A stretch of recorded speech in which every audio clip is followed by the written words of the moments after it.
नमस्कार, जय हिंद, वंदे मातरम। दोस्तों, स्वागत है आप सभी का आपके अपने YouTube परिवार राजस्थान क्लासेस पर। आइएगा दोस्तों, राजस्थान जीके की अपनी सीरीज चल रही है फिलहाल, और इस सीरीज में अपना आप सबको पता है कि अपनी जो सीरीज में भाग संख्या 51 जो है आज अपन पढ़ने वाले 2222 प्रश्नों की सीरीज है मेरे दोस्तों। और ये सीरीज आपके लिए सुपर होने वाली मेरे दोस्तों, मतलब कि स्पेशल मॉडल पेपर होने वाला है, बेहतरीन मॉडल पेपर होने वाला है। तो आइएगा दोस्तों, आज की क्लास को बेहतरीन बनाते हैं। और यहाँ पर अगर पहली बार है कोई भाई बहन चैनल पर राजस्थान क्लासेस पर, तो चैनल को सब्सक्राइब करके बेल प्रेस दबा दीजिएगा, ताकि आपको डेली सुबह 9 बजे, रात को 9 बजे और शाम के टाइम 6 बजे जो है आपको क्लास से मिल सके मेरे दोस्तों। ठीक है, तो चलिए आज का पहला प्रश्न बिना टाइम वेस्ट किए, चौहान वंश की प्रारंभिक राजधानी जो थी ना वो कौन सी थी? चौहान वंश की प्रारंभिक जो राजधानी थी ना, प्राचीन जो राजधानी थी मेरे दोस्तों, वो कौन सी थी ये आपको बताना है। देखिए दोस्तों, जब आदि पुरुष हुए कौन? चौहान वंश के संस्थापक हुए वासुदेव। ठीक है, कौन हुए? बोले सर वासुदेव हुए। ठीक है, तो वासुदेव ने मेरे दोस्तों क्या किया था? वासुदेव ने शाकंबरी कह सकते हो या फिर सपाट लक्ष्य क्षेत्र की जो है स्थापना की, और अहिचित्रपुर को जो है क्या बनाया था दोस्तों? राजधानी बनाया था। तो ये आसान सा क्वेश्चन बनता है आप सभी के लिए, बिल्कुल ही आसान क्वेश्चन है। डी ऑप्शन के साथ चला जाएगा राइट आंसर मेरे दोस्तों। अब अपन अगले क्वेश्चन को देखते हैं, और अगले क्वेश्चन की बात करें, अगला प्रश्न ये इस प्रकार से आता है कि राजस्थान का पहला साइबर कियोस्क किस जिले में स्थापित किया गया? राजस्थान का पहला साइबर कियोस्क किस जिले में स्थापित किया गया? जयपुर में, बीकानेर में, जोधपुर में या फिर उदयपुर में? तो दोस्तों देखिएगा, आप सबको याद होगा कि ये काला डेरा में स्थापित किया गया। कहाँ पर है? बोले सर काला डेरा। तो अब ये काला डेरा कहाँ पर है दोस्तों? जयपुर में है ना काला डेरा। तो जो भी भाई बने ए ऑप्शन बता रहे उन सभी का यहाँ पर राइट आंसर हो जाएगा। ठीक है, अब अपन आगे चलते हैं और अगले प्रश्न को देखते हैं। अब देखिए दोस्तों, अगले प्रश्न की बात करें, यहाँ पर एक सेकेंड है ना, हाँ, अगले प्रश्न की बात करें तो दोस्तों अगला प्रश्न आता है, राजस्थान के किस शहर में हाथी समारोह है जो मनाया जाता है? राजस्थान के कौन से शहर में हाथी महोत्सव मनाया जाता है, ये आपको बताना है। अब देखिए दोस्तों, इसके बारे में अगर बात करें कि भाई कहाँ पर मनाया जाता है, ये भी बात करेंगे, कब मनाया जाता है ये भी बात करनी जरूरी, क्योंकि ये जो हाथी महोत्सव है ना मेरे दोस्तों, ये मतलब कि अंतर्राष्ट्रीय राज्य लेवल का है। क्या? अंतर्राज्यीय लेवल का ये मनाया जाता है मेरे दोस्तों जयपुर में। अब पूछा जाए कि भाई कब मनाया जाता है, तो दोस्तों मार्च माह में मनाया जाता है ये दोस्तों हाथी महोत्सव मनाया जाता है। और दोस्तों ऊंट के बारे में बात करने वाले आज। ठीक है, राजस्थान के किस शहर में हाथी महोत्सव? तो बिल्कुल जो है बी ऑप्शन के साथ जाएगा राइट आंसर। चलो साहब, निकुंभ राजपूतों की प्राचीन राजधानी क्या थी? मेरे दोस्तों निकुंभ जो राजपूत हुए, राजवंश हुए, इनकी प्राचीन जो राजधानी थी ना मेरे दोस्तों वो कौन सी थी, ये आपको बताना है। राइट आंसर बताइएगा। देखिए पावदड़ा होगा, मंडावर होगा, बसवा होगा या फिर आबानेरी होगा? तो फिलहाल जो बात करें ना मेरे दोस्तों, आबानेरी हो जाएगा। ठीक है, क्या हो जाएगा? डी ऑप्शन हो जाएगा। अब डी ऑप्शन में आपको बता दूं मेरे दोस्तों, यहाँ पर हर्षत माता का मंदिर है। क्या है? हर्षत माता का मंदिर है आबानेरी में। हर्षत माता का मंदिर कहाँ पर है प्यारे दोस्तों? आबानेरी में। बोले सर ठीक है। यहाँ पर दोस्तों आपको याद हो तो राज्य की प्राचीन जो है ना, प्राचीन और प्रसिद्ध जिसका नाम है चांद बावड़ी, वो कहाँ पर है दोस्तों? आबानेरी में है चांद बावड़ी। ठीक है ना, कहाँ पर है? आबानेरी में है। ठीक है ना, तो ये चीज़ भी आपको ध्यान रखनी होगी। अगला प्रश्न आ जाता है कि ब्रज महोत्सव का आयोजन राजस्थान के किस जिले में होता है मेरे दोस्तों, ये आपको बताना है। राइट आंसर बताइए, क्या हो जाएगा राइट आंसर? जल्दी बताइए कि ब्रज महोत्सव का आयोजन राजस्थान के किस जिले में होता है? अलवर में नहीं होता, भरतपुर में होगा, या सीकर में, या फिर धौलपुर में? ब्रज महोत्सव की बात हो रही है तो बिल्कुल फिलहाल अपन बी ऑप्शन को लॉक करेंगे। और दोस्तों ये कौन से माह में होता है? बोले सर ये फरवरी माह में होता है। तो ये चीज़ ध्यान रखनी आपको। शेखावाटी महोत्सव दोस्तों, जैसे कि शेखावाटी वो सीकर। ठीक है, तो इस प्रकार से ब्रज महोत्सव का आयोजन दोस्तों राजस्थान के किस जिले में होता है? फरवरी माह के भरतपुर में होता है दोस्तों। ठीक है, चलो सर अगला प्रश्न बताइए। अगला ये इस प्रकार से आ रहा है, देखिएगा दोस्तों, क्लियर सा आपको दिखाई दे रहा है। यहाँ पे क्या हो जाएगा राइट आंसर? गणगौर के अवसर पर लोक नाट्य हेला ख्याल के लिए प्रसिद्ध क्षेत्र जो है ना वो कौन सा है? दोस्तों कहीं ना कहीं काफ़ी क्वेश्चन आपके लिए नए आने वाले हैं। सुपर क्या सुपर 51, कल 50 पढ़ा था अपने, सुपर 51 आ जाए। तो गणगौर के अवसर पर लोक नाट्य हेला ख्याल के लिए प्रसिद्ध जो लाल सोट है, महुआ है, सीकरा है, भरतपुर है, क्या हो जाएगा? बोले सर लाल सोट हो जाएगा। बिल्कुल लाल सोट दोस्तों ये कहाँ पर है? बोले सर ये दौसा में है। बिल्कुल साहब दौसा में दोस्तों। और यहाँ पर जो है ना दोस्तों बंजारे की छतरी बनी हुई है 6 खंभों की। क्या लाल सोट में दोस्तों बंजारे की छतरी है, बंजारे की छतरी दोस्तों कितने खंभों की है? 6 खंभों की। बस इतनी सी छतरी बनी, ये भी प्रसिद्ध है प्यारे दोस्तों, ध्यान रखना, ठीक है। चलो सर अगला प्रश्न बताइए। ऊंट महोत्सव जो है ये मनाया जाता है, ये कब मनाया जाता है मेरे दोस्तों? ये आपको पूछा जा रहा है। अब कहाँ पर मनाया जाता है? सब जानते कि सर कहाँ पे मनाया जाता है। सर ये तो बीकानेर मनाया जाता है। क्या बात है, इतनी जानकारी कहाँ से लेके आ गए आप?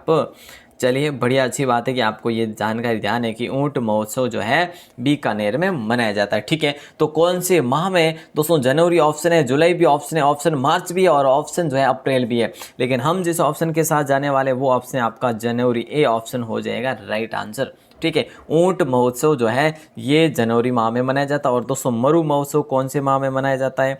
बोले सर मरु महोत्सव जो है अभी सर संपन्न हुआ है 24 से 27 फरवरी को। बिल्कुल, तो जनवरी कभी जनवरी हो जाता है, कभी फरवरी, तो फरवरी माह में मरु महोत्सव मनाया जाता है जो कि जैसलमेर में मनाया जाता है। और नेक्स्ट क्वेश्चन है 1528, आपकी स्क्रीन पे ज़रा ध्यान देना मेरे दोस्तों। 1528 तक पहुँचे हैं अपन, है ना। तो क्या हो जाएगा राइट आंसर? देखिए राज्य का प्रथम एकीकृत औद्योगिक पार्क जो है ये कहाँ है? राज्य का प्रथम एकीकृत औद्योगिक पार्क जो है ना ये सिलीसेट में है, पांडुपोल में है, या फिर टप्पूकड़ा में, या फिर नीमराना में। आप जान गए हैं कि प्यारे दोस्तों ये पांडुपोल जो है ये प्राचीन जगह है, सिलीसेट ये झील है, ये दोस्तों मतलब कि एक औद्योगिक पार्क नहीं है। टप्पूकड़ा और नीमराना में से कोई भी हो सकता है ना। तो दोस्तों प्रथम एकीकृत की बात कर लेना तो ये टप्पूकड़ा होगा मेरे दोस्तों। क्या हो जाएगा? टप्पूकड़ा हो जाएगा, सी ऑप्शन। अब ये टप्पूकड़ा कहाँ पर पड़ता है? बोले सर ये पड़ता है आपका अलवर में। बिल्कुल साहब बहुत बढ़िया, अच्छी बात है, अलवर में पड़ता है टप्पूकड़ा, ठीक है। तो इसको भी आप अच्छे से लॉक कर दीजिएगा। स्क्रीन कैसी लग रही है? अच्छी लग रही है कि ना लग रही है? तो दोस्तों सारे क्वेश्चन तो मैंने जो है इस स्क्रीन पे टाइप नहीं किए, बट जितनी कोशिश की है कि भाई कहीं ना कहीं जो है हमारे लिए थोड़ा सा जो है चेंजेबल होना चाहिए ना। चलो 1529 नंबर ये पूछा जा रहा है आपसे। देखिएगा पूछा क्या जा रहा है कि बहरोड पशु मेला कौन से जिले में भरता है? बहरोड पशु मेला जो कौन से जिले में भरता है ये तो सब जानते हैं, लेकिन प्यारे दोस्तों यहाँ पर क्या है? यहाँ पर एक भैंस है जिसकी नस्ल का नाम है मुर्रा नस्ल की भैंस, ठीक है। मुर्रा नस्ल की भैंस के लिए ये प्रसिद्ध है मेला, ठीक है। मुर्रा नस्ल की भैंस के लिए ये मेला प्रसिद्ध है। तो राइट आंसर सभी का आ रहा है सर, ए ऑप्शन को लॉक करेंगे तो बिल्कुल जो है अलवर हो जाएगा मेरे दोस्तों राइट आंसर। नेक्स्ट क्वेश्चन आ जाता है कि राजस्थान का छरी नृत्य किस समाज की महिलाओं द्वारा किया जाता है? ये शानदार है साहब, ये शानदार है। राजस्थान का छरी नृत्य किस समाज की महिलाओं द्वारा किया जाता है? भील जाति की महिलाओं द्वारा, गुर्जर जाति की महिलाओं द्वारा, मीणा जाति की महिलाओं द्वारा, या फिर इनमें से कोई नहीं। मैं दोस्तों आपको याद होगा ये किशनगढ़ का प्रसिद्ध है। कहाँ का है? किशनगढ़ का प्रसिद्ध है। ये मांगलिक अवसरों पर ये नृत्य किया जाता है। वैसे अब व्यावसायिक भी हो गया है, बट मांगलिक अवसरों पर ये जो नृत्य किया जाता है किशनगढ़ का है दोस्तों। किशनगढ़ अजमेर में है। किशनगढ़ की फल्गुबाई इसके लिए प्रसिद्ध है। किशनगढ़ की फल्गुबाई इसके लिए प्रसिद्ध है। तो प्यारे दोस्तों फिलहाल जिस ऑप्शन की बात करेंगे गुर्जर जाति की महिलाओं द्वारा किया जाता, बी ऑप्शन हो जाएगा। राजस्थान का छरी नृत्य किस समाज की महिलाओं द्वारा प्रसिद्ध है? बिल्कुल बी ऑप्शन हो जाएगा राइट आंसर। कौन सी नदी सीकर की प्रमुख आंतरिक नदी है? कौन सी नदी जो है सीकर की प्रमुख आंतरिक नदी? दोस्तों ये आपको पूछा जा रहा है ना, ये आपको पूछा जा रहा है। क्या हो जाएगा? कांतली, कृष्णावती, मंथा, साबी। तो मेरे दोस्तों मैं आपसे बात कर लूं कि कांतली नदी हो जाएगा राइट आंसर। क्या हो जाएगा? A option. अब इस कांतली के उद्गम की बात करें दोस्तों तो उद्गम इसका होता है, कहाँ से होता है? बोले सर खंडेला की पहाड़ी सीकर से होता है। बिल्कुल खंडेला की पहाड़ी से इसका उद्गम होता है मेरे दोस्तों, ये चीज़ ध्यान रखना है, ठीक है। और ये चुरू की सीमा पर जाके क्या हो जाती है? ये लुप्त हो जाती है। चुरू की सीमा पर जाकर लुप्त हो जाती है। बस ये है कांतली नदी। और शेखावाटी की सबसे मुख्य नदी भी यही है। शेखावाटी क्षेत्र की मुख्य नदी भी यही है मेरे दोस्तों, ध्यान रखना। अच्छा सा क्वेश्चन है। मतलब कि छुरू के अंदर नहीं जाती है, ठीक है, छुरू की सीमा पर, मतलब कि प्रवेश ही ना कर पाती है, लेकिन उससे पहले ये खत्म हो जाती है। जबकि आपको पता होगा कि बीकानेर और छुरू में जो है कोई नदी नहीं बहती, ठीक है ना। चलो सर, ये तो क्वेश्चन जो है अच्छा था।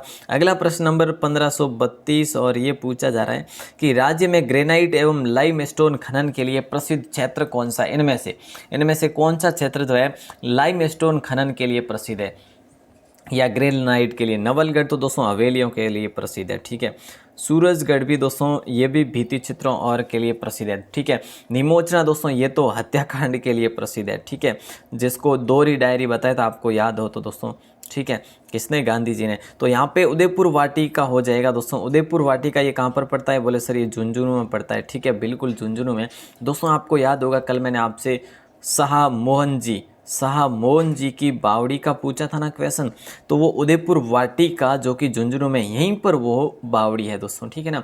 तो अच्छा सा क्वेश्चन था, बेहतरीन क्वेश्चन था, बस याद रखियो साहब। अगला प्रश्न नंबर 1533 आपकी स्क्रीन पे, राइट आंसर बता दीजिएगा, फिर अपन आगे बढ़ते हैं। देखिए, पेजण नृत्य राजस्थान के किस क्षेत्र में प्रचलित है जो दीपावली के अवसर पर किया जाता है? कितना शानदार प्रश्न है।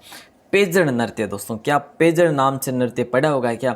तो ध्यान रखना, पेजण नृत्य राजस्थान के किस क्षेत्र में प्रचलित है जो दीपावली के अवसर पर किया जाता है? मेवात नहीं होगा, बागड़ हो जाएगा मेरे दोस्तों, मतलब कि बी ऑप्शन को अपने लॉक करेंगे। बेहतरीन और बेस्ट क्वेश्चन है, ध्यान रखियो साहब, है ना। चलो अगला प्रश्न आता है 1534, आपकी स्क्रीन पे जरा ध्यान देना। देखिएगा कि नाथ द्वारा का राधा कृष्ण नृत्य, देखिए एक बार ध्यान दे देना कि नाथ द्वारा जो कहाँ पर है? बोले सर ये राजसमंद में है। नाथ द्वारा का राजसमंद कृष्ण नृत्य परंपरा का नृत्य है जो पुरुष महिला द्वारा युगल रूप में होली के अवसर पर किया जाता है। क्या? पुरुष महिला द्वारा युगल रूप में होली के अवसर पर किया जाता है। वह नृत्य दोस्तों पेजड़ नहीं कहलाएगा, द्विचक्की भी नहीं कहलाएगा, चरी भी नहीं कहलाएगा, डांग कहलाएगा। बी ऑप्शन को लॉक कर लेंगे। बोले सर ये भी क्वेश्चन नया था हमारे लिए, ठीक है। नेक्स्ट क्वेश्चन ये भी न्यू है कि भंवाल माता का मंदिर किस सदी का मंदिर है? बेजोड़ मंदिर है दोस्तों, मतलब कि ये प्राचीन मंदिर है, तो बिल्कुल ये बेजोड़ नमूना हो गया। तो भंवाल माता का मंदिर जो है किस सदी का बेजोड़ नमूना है? तो 10वीं सदी का, 11वीं सदी का, 15वीं सदी का, 14वीं सदी का। तो प्यारे प्यारे दोस्तों राइट आंसर जाएगा बी ऑप्शन के साथ 11वीं सदी का। कब का? 11वीं सदी का, ठीक है। तो दोस्तों ये कहाँ पर है? बोले सर ये मेड़ता में स्थित है। मेड़ता में है क्या? बिल्कुल सर मेड़ता में है। और मेड़ता कहाँ पर है? बोले सर ये तो क्या बताए, है ना। चलो साहब आगे बढ़े मेरे दोस्तों और अगले प्रश्न को देखते हैं। मेड़ता नागौर है ही है। अगला प्रश्न नंबर 1536 पूछा ये जा रहा है कि भाई मुस्लिम संप्रदाय में पैगंबर हजरत मोहम्मद के जन्म की याद में कौन सा त्यौहार मनाते हैं? मुस्लिम संप्रदाय में पैगंबर हजरत मोहम्मद के जन्म की याद में कौन सा त्यौहार मनाते हैं? ईद उल जुहा, बारह वफात, मुहर्रम, शबे बारात। दोस्तों राइट आंसर होगा इसमें आपका मुस्लिम संप्रदाय में जो है ना पैगंबर हजरत मोहम्मद के जन्म की याद में 12 वफात मनाया जाता है। बी ऑप्शन को लॉक कर दिया जाएगा, ठीक है। चलो सर ये भी हो जाता है। अगला आता है मंगलम सीमेंट का कारखाना जो स्थित है ना, ये कहाँ पर स्थित है? ये आपसे प्रश्न किया जा रहा है। राइट आंसर बताइए। देखिए मंगलम सीमेंट का कारखाना कहाँ स्थित है? बाड़मेर में या झालावाड़ में, बीकानेर में या फिर कोटा में? प्यारे दोस्तों मंगलम सीमेंट का कारखाना पूछा है, ठीक है। आपको मंगलम कुआं नहीं पूछा है। मंगला नाम से एक मंगला व ऐश्वर्या नाम से जो कुएं है ना मेरे दोस्तों, ये तेल के कुएं, ये बाड़मेर में है। आप जान सकते हैं कि सर ये तो आप बाड़मेर में, ठीक है, ये तो बाड़मेर में है। लेकिन जब हमारी बात आती है मंगलम सीमेंट की, तो सीमेंट भैया कोटा में है। कहाँ पर है? बोले सर कोटा में है। तो दोस्तों देखिएगा कोटा की मैं आपसे बात करूं तो कोटा में कहाँ पर है? कोटा में मोडक नाम से जगह है, कोटा के मोडक में है, ठीक है। तो मंगल सीमेंट का कारखाना कोटा के मोडक में स्थित है। और 1538 नंबर क्वेश्चन आपकी स्क्रीन पे, जल्दी से आंसर दे दीजिएगा। शिकारी नृत्य किस जिले का प्रसिद्ध नृत्य है? शिकारी जो नृत्य है ना मेरे दोस्तों, ये किस जिले का प्रसिद्ध नृत्य? कोटा का, झालावाड़ का, बारा का या उदयपुर का? आंसर है आसान सा, ये मेरे दोस्तों शिकारी नृत्य। आपको याद होगा कि सर ये सहरिया का है, उस हिसाब से आपको आइडिया लगाना कि सहरिया सर्वाधिक कहाँ पर रहती है। कोटा में नहीं है, बारा में नहीं है, बारा में है, सॉरी झालावाड़ में नहीं है, तो बारा में है। बिल्कुल सी ऑप्शन के साथ जाएगा राइट आंसर, बिल्कुल आसान तरीके से। तो बिल्कुल जो है दोस्तों इस प्रकार से आप कर सकते हैं कि शिकारी नृत्य किस जाति का है, सहरिया जाति का, कहाँ पे रहती है? बारा में। बस इतनी तो बात थी। अगला है कि राजस्थान में स्त्रियों द्वारा कमर से एड़ी तक पहना जाने वाला वस्त्र कौन सा है। राजस्थान में स्त्रियों द्वारा कमर से एड़ी तक पहना जाने वाला वस्त्र जो है चूनड़ है, लुगड़ा है, घाघरा है या फिर उपरोक्त सभी। और मेरे दोस्तों अगर आप पहली बार है चैनल पर सब्सक्राइब कर लीजिएगा, कोई कुछ नहीं लग रहा, लेकिन अगर धैर्य के साथ बने हैं ना तो बिल्कुल मेरे दोस्तों धैर्य बनाए रखें, ठीक है ना। धैर्य बनाए रखें तभी आपका जो है काम आसान हो पाएगा, धैर्य नहीं तो बिल्कुल जो है नहीं होगा। खुद ही को कर बुलंद इतना कि हर तकदीर से पहले, खुद ही को कर बुलंद इतना कि हर तकदीर से पहले खुदा बंदे से पूछे बता तेरी रजा क्या है, बता तेरी रजा क्या है। दोस्तों राइट आंसर इसमें हो जाएगा आपका घाघरा, सी ऑप्शन के साथ जाएगा क्या, सी ऑप्शन। राजस्थान में स्त्रियों के द्वारा कमर से एड़ी तक जो पहना जाने वाला है ना, वो तो आसान सा प्रश्न, बोले सर घाघरा हो जाएगा। ओके साहब। महाराणा कुंभा द्वारा रचित कुछ ऐतिहासिक नाटकों में राजस्थान की किस बोली का प्रयोग हुआ है। महाराणा कुंभा द्वारा दोस्तों रचित कुछ ऐतिहासिक नाटक, दोस्तों देखिएगा ऐतिहासिक नाटकों में राजस्थान की किस बोली का प्रयोग हुआ, ठीक है। तो मालवी, मेवाड़ी, मेवाती, हाड़ौती। दोस्तों आसान सा है, इन्होंने जो है ना मेवाड़ी का ही प्रयोग किया है, बी ऑप्शन ही लॉक होगा, है ना। ये मेवाड़ के थे, मेवाड़ी का ही हुआ है, ठीक है ना। तो अच्छा सा क्वेश्चन है इसमें भी। और दोस्तों इन्होंने कई जो है ग्रंथ लिखे थे, संगीत रत्ना का, चंडी शतक, टीका वगैरह है, संगीत मीमांसा वगैरह, ये इनके द्वारा अपने कल रात में बात की थी ना इनके बारे में। हाँ चलिए, ये क्वेश्चन एक बिग क्वेश्चन आ गया, इसको ध्यान से पढ़ लेना एक बार में और उसके बाद आंसर भी आपको ही दे देना है जल्दी से। देखिए राजस्थान के मरुस्थलीय प्रदेश जालोर में शादी के समय माली, ढोली, सरगड़ा और भील। देखिए एक बात ध्यान देना कि राजस्थान का मरुस्थलीय प्रदेश इसका नाम है जालोर, मतलब कि एक जालोर जो है ये दोस्तों देखिए जालोर में शादी के समय माली, ढोली, सरगड़ा और भील चारों जाति के लोग थाकना शैली में एक नृत्य करते हैं। ये नृत्य दोस्तों बम होता है, घूमर होता है, ढोल या फिर कोई नहीं। तो प्यारे दोस्तों ढोल नृत्य हो जाएगा राइट आंसर। क्या हो जाएगा? ढोल नृत्य। तो ढोल नृत्य दोस्तों किसका प्रसिद्ध है? बोले सर ये जालोर का प्रसिद्ध है। अच्छा सा क्वेश्चन है, इसको लॉक कर दीजिएगा, ठीक है ना। चलिए, कोटा से सीमा बनाने वाला राज्य कौन सा है? उत्तर प्रदेश, पंजाब, मध्य प्रदेश, हरियाणा। कोटा से सीमा बनाने वाला राज्य जो है ना मेरे दोस्तों वो कौन सा है? कितना आसान है, कोटा से सीमा बनाने वाला राज्य। अगर दोस्तों पूछ लिया जाए कि भाई इस प्रकार का क्वेश्चन तो आप कर लेंगे, एमपी पता है मुझे, ठीक है। तो देखिए दोस्तों कुल एमपी से अपने राजस्थान के 10 जिले लगते हैं। कुल कितने जिले लगते हैं? एमपी से 10 जिले लगते हैं, ये भी आपको याद है, ठीक है। बोले सर कोटा से कुल ऐसे जिले बताइए जो सीमा बनाते हैं। तो दोस्तों चित्तौड़ है, बूंदी है, झालावाड़ है, बारां है, सवाई माधोपुर है। ये इतने जिले, 5 जिले जो है कोटा से सीमा बनाने वाले अपने 5 जिले हैं दोस्तों, ये भी आपको ध्यान रखना है। नंबर 1543 आपकी स्क्रीन पे है। कवि सूर्यमल मिश्रण की किस रचना में बूंदी के महाराजा राव सुरजन सिंह की उपलब्धियों का वर्णन किया गया है? दोस्तों देखिएगा वीर सतसई होगा या फिर धातु रूपावली होगा, वंश भास्कर होगा। कवि सूर्यमल मिश्रण दोस्तों ये राजस्थान के राज्य कवि, ये क्या है? राज्य कवि माने जाते हैं। कवि किस रचना में बूंदी के महाराजा राव सुरजन सिंह की उपलब्धियों का वर्णन किया है? तो राइट आंसर आप सबका हो जाएगा वंश भास्कर में। इन्होंने ये तीनों किसकी है दोस्तों? ये तीनों जो है ना सूर्यमल मिश्रण की है, सूर्यमल मिश्रण की, ठीक है। ये ध्यान रखनी है आपको। अब मैं आपको बता दूं दोस्तों सुरजन चरित किसने लिखा था? सुरजन चरित किसने लिखा था आपको मैंने बताया होगा दोस्तों, चंद्रशेखर ने लिखा था। आज़ाद नहीं है, ये अलग है। तो सुरजन चरित्र दोस्तों लिखा था चंद्रशेखर ने, जिन्होंने इन्हीं के द्वारा जो लिखा गया था हमीर हट, आपको याद हो मैंने कई बार बताया आपको, हमीर हट भी इन्हीं के द्वारा लिखा गया था। अगला प्रश्न है बातारी फुलवारी की रचना किसने की थी? इतना आसान क्वेश्चन आपसे पूछा जा रहा है ना, तो आप गलत नहीं करेंगे। बातारी फुलवारी की रचना किसने की थी? जयानक ने, विजयदान देथा ने, रस खान ने, या इनमें से कोई नहीं। दोस्तों कृष्ण भक्ति के जो भी लिखे ना वो रस खाने लिखे, ठीक है।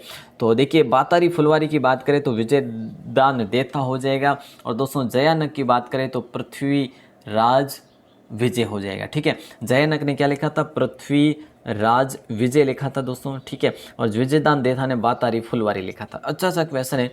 और अगला प्रश्न है 7 सहेलियों का मंदिर किस जिले में स्थित है?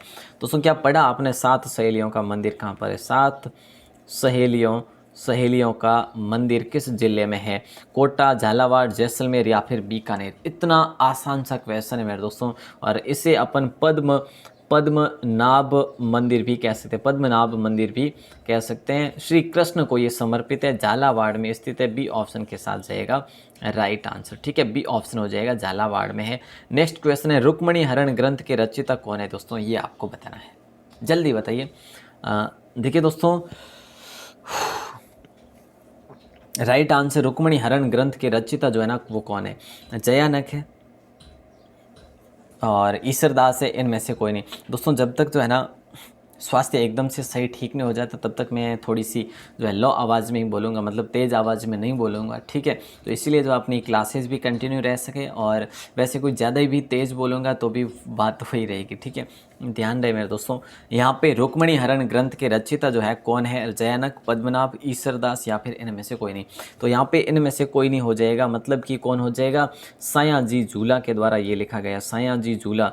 ये दोस्तों ईडर के थे, कल्याणमल, ईडर के कल्याणमल थे, उनके ये राज्य कवि थे मेरे दोस्तों। ईडर के कल्याणमल के सायाजी झूला जो थे ना, ये उनके राज्य कवि थे। इनके द्वारा डिंगल भाषा में रुक्मणी हरण, डिंगल भाषा में रुक्मणी हरण का जो है क्या किया गया? रचना की गई है ना। आला झालारी कुंडलियाँ, हाला झालारी कुंडलियाँ की रचना किसने की? इससे आसान कुछ नहीं होगा साहब, इससे आसान जयानक होगा नहीं, सूर्यमल मिश्रण होगा नहीं, दलपत विजय, नरपति नाला, ये कैसे दे दिया, लेकिन ये भी नहीं होगा। तो दोस्तों देखिएगा, बी ऑप्शन हो जाएगा आपका राइट आंसर, ईसरदास। ईसरदास ने क्या लिखा था? हाला झालारी कुंडलियाँ लिखा था। बोले सर ठीक है, अगला प्रश्न बताइए। अगला ये है मेरे दोस्तों कि सूरज प्रकाश रचना में किसका उल्लेख है?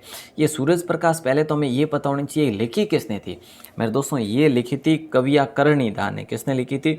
कविया कर्णिदा ने लिखी थी ये सूरज प्रकाश, कविया कर्णिदा ने लिखी थी सूरज प्रकाश। और इस किसका उल्लेख है इसमें? तो दोस्तों जोधपुर के राठौड़ों का उल्लेख है इसमें, अभय सिंह तक का, ठीक है। राठौड़ वंश के शुरुआत से लेकर अभय सिंह तक का इसमें वर्णन है। तो प्यारे दोस्तों राठौड़ वंश का वर्णन इसमें मिलता है, किसमें? सूरज प्रकाश में, कवि कर्णिदान द्वारा लिखा गया है। अच्छा सा क्वेश्चन था ना? बोले सर ठीक है। और पृथ्वीराज विजय ग्रंथ की रचना किस भाषा में की गई? ये तो सबको पता है, अभी अभी बात कर ली कि भाई जयानक के द्वारा इसकी रचना की गई। किसके द्वारा? जयानक के द्वारा। तो देखिए पृथ्वीराज चौहान तृतीय का इसमें वर्णन है। किसका है? पृथ्वीराज चौहान तृतीय का इसमें वर्णन है। पृथ्वीराज विजय ग्रंथ की रचना किस भाषा में की गई? अगर ऐसा प्रश्न बने तो संस्कृत भाषा में की गई साहब, इससे आसान और क्या हो जाएगा, ठीक है ना। अच्छा सा क्वेश्चन था दोस्तों, लॉक कर दीजिएगा। अब आपका लास्ट क्वेश्चन है आज का, रुखुमान रासो ग्रंथ की रचना जो है किसने की थी, ये आपको बताना है। इतना आसान क्वेश्चन। और दोस्तों खुमान रासो ग्रंथ की रचना जो है किसने की थी? तो जयानक नहीं होगा, ईसरदास भी नहीं होगा, विजयदान देता, बातारी फुलवारी, ईसरदास, हाला झालारी कुंडलिया, जयनक जो है आपने देख लिया पृथ्वीराज विजय, दलपत विजय हो जाएगा राइट आंसर। आसान सा प्रश्न है। खुमान रासो इनके द्वारा लिखी गई, ठीक है। जब आपसे बात करें कि भाई कौन सी भाषा में, तो पिंगल भाषा में, ठीक है ना, पिंगल भाषा में लिखी गई। और इसमें किसका वर्णन है अगर ऐसा प्रश्न कर लिया जाए तो मेरे दोस्तों बाप्पा रावल से लेकर राज सिंह तक का वर्णन है। बाप्पा रावल से राज सिंह तक का, महाराणा, ठीक है, महाराणा राज सिंह तक का वर्णन है। ये भी हमारे लिए बड़ी इंपॉर्टेंट हो जाती है, ठीक है। चलो सर ये क्वेश्चन भी हो गया। अब आपको मैं लास्ट का क्वेश्चन दे रहा हूँ जिसका आंसर आपको देना है बाहर आके कमेंट सेक्शन में। मोहनजोदड़ो नामक पुस्तक की रचना किसने की थी? ओम थानवी, राज सिंह, मेजर रतन जहांगीर, डॉक्टर मंगत बादल। दोस्तों इनमें से राइट आंसर जो है क्या हो जाएगा? जल्दी से आंसर बाहर आके कमेंट सेक्शन में दे दीजिएगा। उम्मीद करूंगा आज की क्लास आपको बड़ी अच्छी लगी होगी, क्योंकि मुझे ऐसा लग रहा है कहीं ना कहीं आपके आज 15 से ज़्यादा क्वेश्चन, 30 में से 15 से ज़्यादा क्वेश्चन सही नहीं हुए होंगे, क्योंकि आज मैंने नए क्वेश्चन देने की कोशिश की है ना। तो बिल्कुल सुपर 51 हुआ आज आपका। टोटल 74 होंगे, अब ज़्यादा नहीं होंगे दोस्तों। अब बस 22 दिन का काम है, 22-23 दिन का है ना। बिल्कुल 2222 प्रश्न कंप्लीट करने वाले हैं। मेरा जितना दोस्तों इससे पहले जितना आसान था ना, अब आसान नहीं, अब मेरे लिए दिन दर दिन जो है कठिन बनता जा रहा है ये वाला मैटर, क्योंकि कहीं ना कहीं क्या है कि सेम क्वेश्चन ना आ जाए, मुझे इस बात का भी डर है। और कहीं ना कहीं ये भी है कि कहीं आसान से प्रश्न आपको ना दे दिए जाए, मतलब कि ऐसे ही मतलब बेफालतू के क्वेश्चन नहीं होने चाहिए, महत्वपूर्ण होने चाहिए, गुणवत्तापूर्वक होने चाहिए, है ना, जो एग्ज़ाम की दृष्टि से अति महत्वपूर्ण वही क्वेश्चन दूँ आपको, ताकि आपको भी लगे कि भाई हाँ, क्वेश्चन में तो दम है और क्लासेज में तो ऑलरेडी है ना। चलिए मेरे दोस्तों, आज की क्लास आपको अच्छी लगी हो तो लाइक कर दीजिएगा, और आपके मित्रों के साथ शेयर करना ना भूलिएगा, है ना, शेयर ज़रूर करें आज की क्लास को। और दोस्तों, आप सभी का बहुत बहुत आभार, बहुत बहुत धन्यवाद। आप सबको जानकारी कि राजस्थान जी के अपना रात्रि को चलता है, और दोस्तों आज अपन 9 बजे पढ़ने वाले Mewar history part 2, Mewar history part 2 आज अपन पढ़ने वाले। आप सभी को बहुत बहुत धन्यवाद। जय हिंद, वंदे मातरम।